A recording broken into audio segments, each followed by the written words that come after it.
Masechet Eruvin, traité Eruvin, Daf Tzadi Vav, feuille numéro 96. Veibaitema.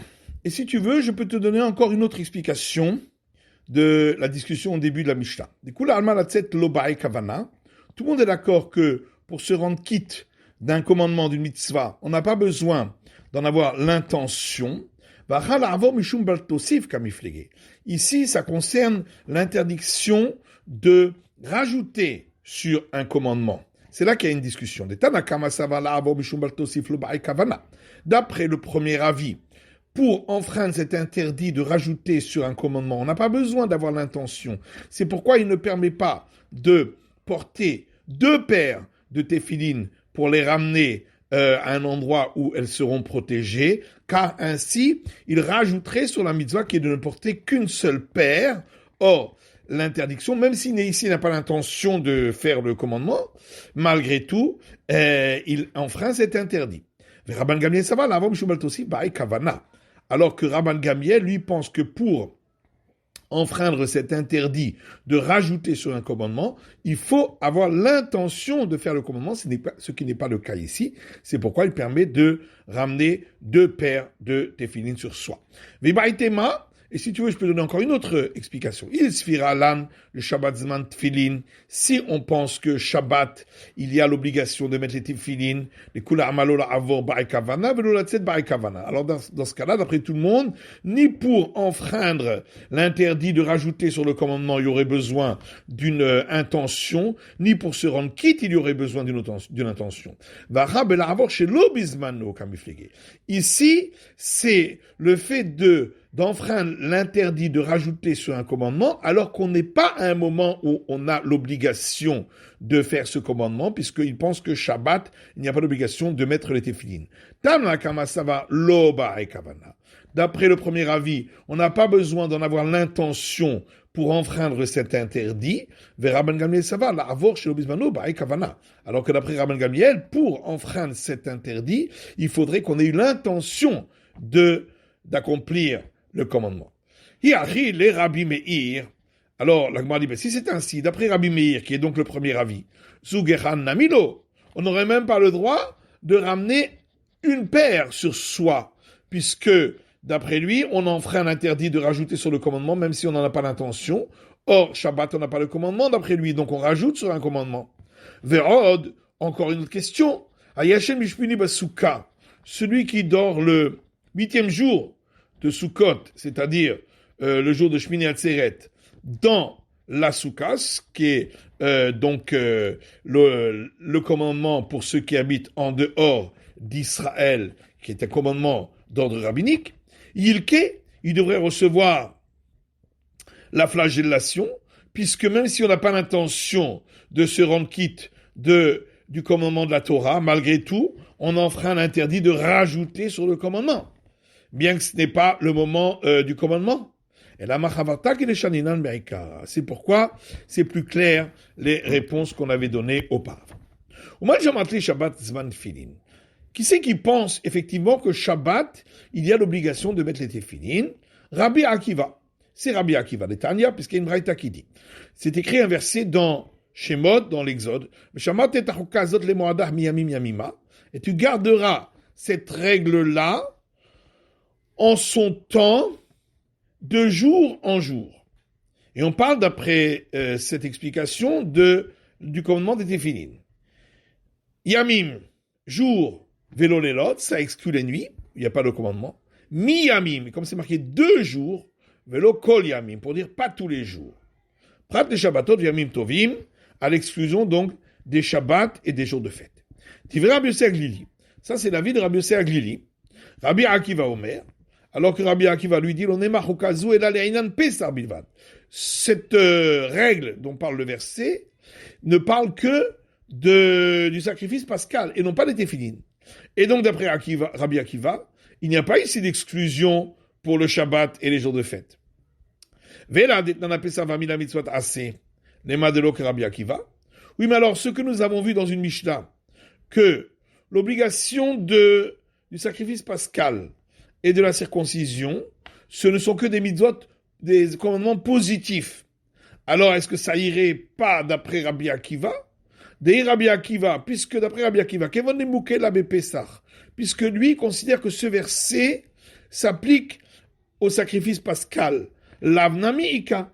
Il y a donc également un commandement négatif, que des Rabbi Avin Amarabi Laï, comme a dit Rabbi Avin au nom de Rabbi Laï, Rabbi Avin Rabbi Laï, car Rabbi Avin a dit au nom de Rabbi Laï, comme Makom Shinema Ishamer Pen Ve'al, chaque fois qu'il est écrit dans le verset, garde-toi, ou bien de peur, ou bien ne fais pas, et Noël Belota assez. Il s'agit d'un commandement négatif. Or ici, c'est bien écrit le terme Veshamarta, de se garder. Et l'Agma répond à flouter ma Rabbi Akiva. Non, on peut dire que cette Mishnah va aussi comme Rabbi Akiva. Ishamer de lavlav, Ishamer de assez.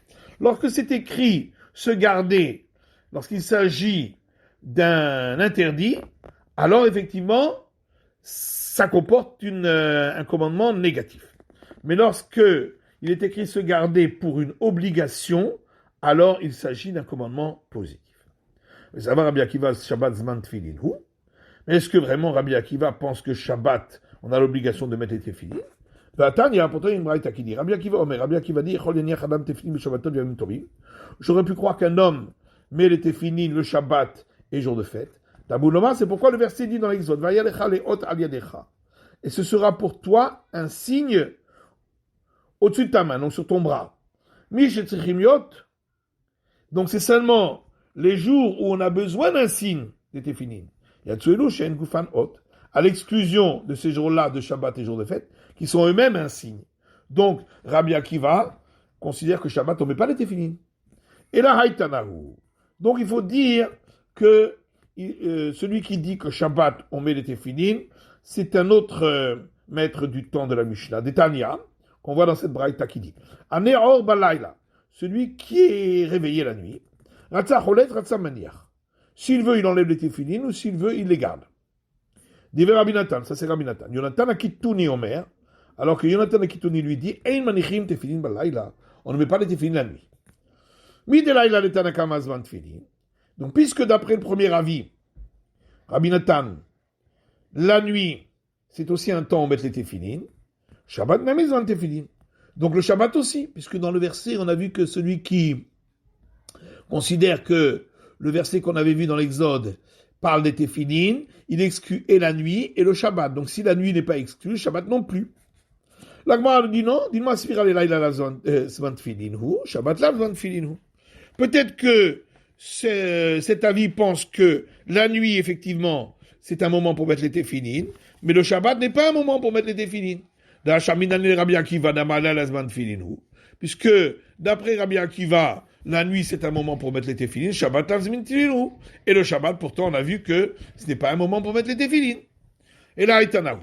Mais en vérité, celui qui pense que Shabbat on met les tefilin, c'est un enseignement, un maître du temps de la Mishnah qu'on voit des Tanya dans cette braïta qui dit Michal bat Kushi haïta manachat tefilin. Michal, la fille de Kushi, donc la fille de Shaoul, mettait les tefilin. Velo michoba chachamim, et les sages ne l'en ont pas empêché.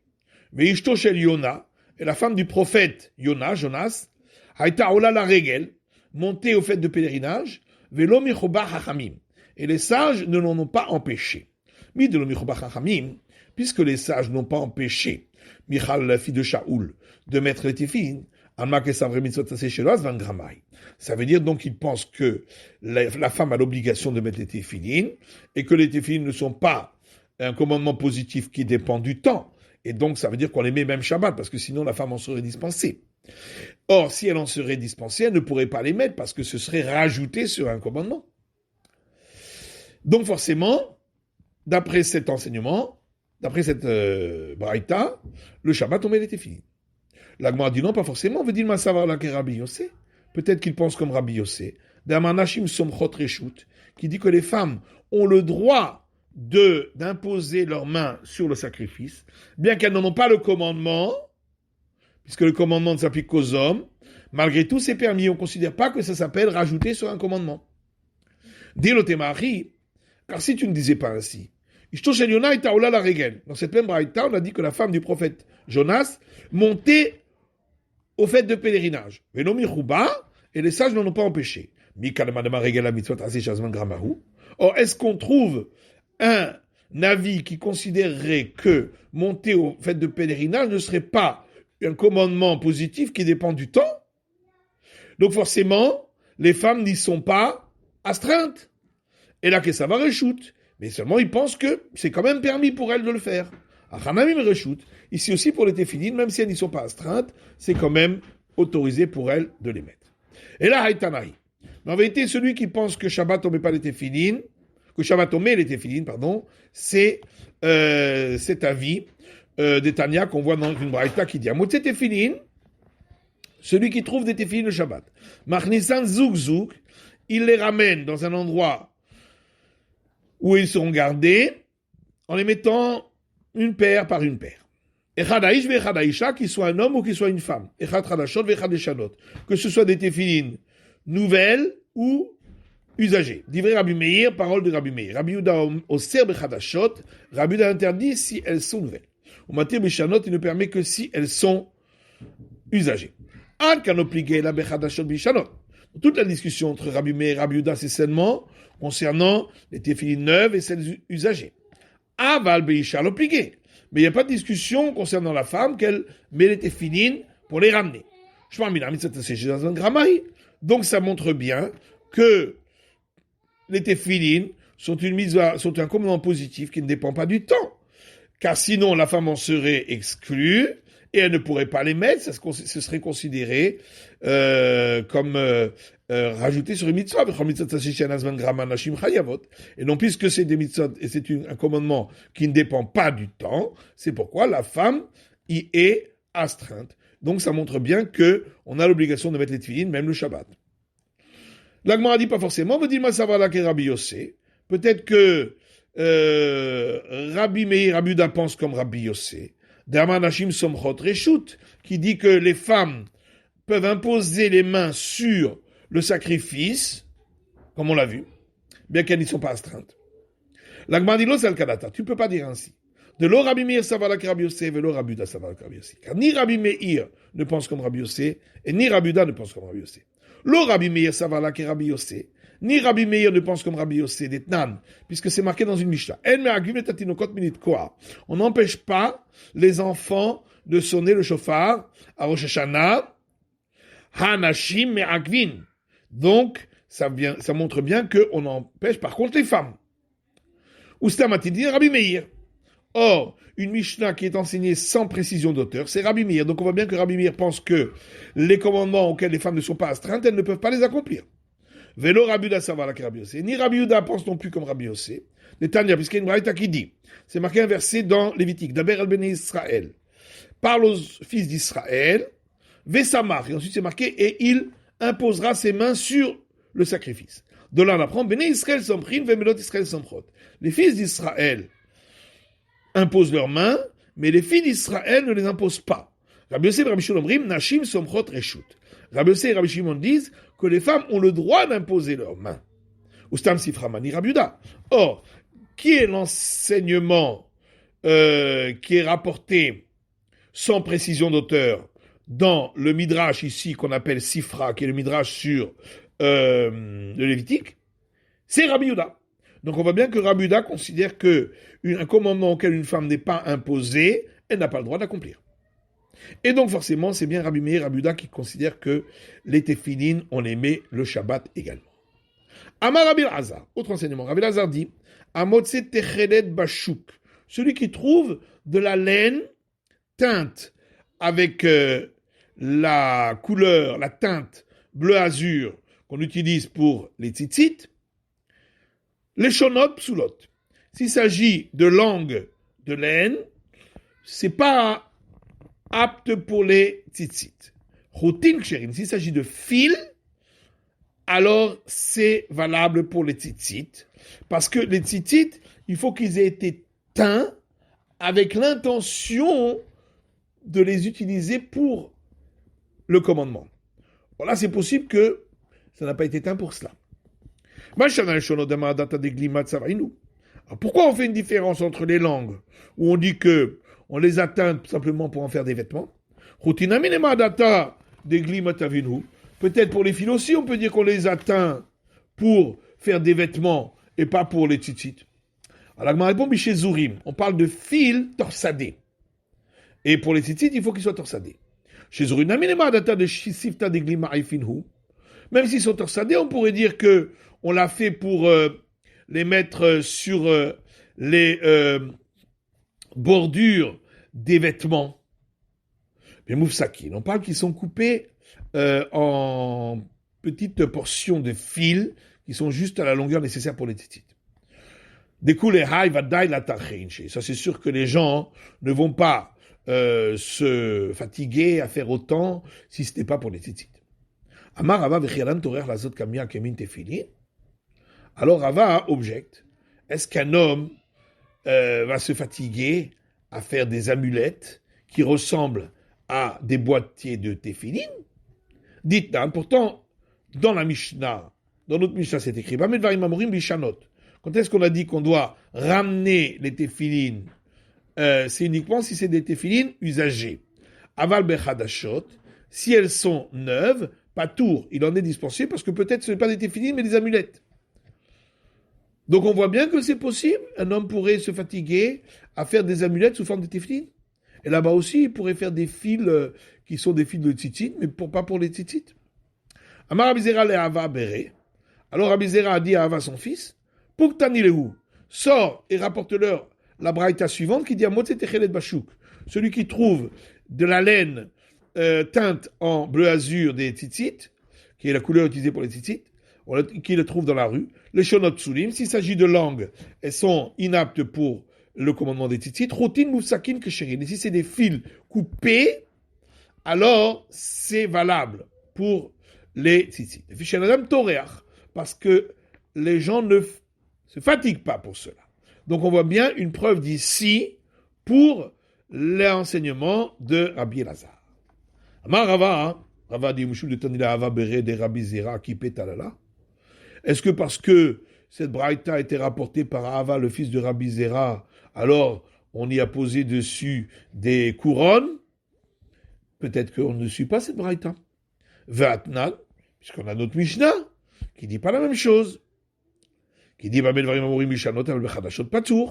que tout ce qu'on a dit, que on doit ramener les téphilines, c'est dans le cas où c'est des téphilines usagées, mais si elles sont neuves, on est dispensé, c'est peut-être pas des téphilines. Donc là-bas aussi, c'est peut-être pas fait pour les tzitzit. Et là,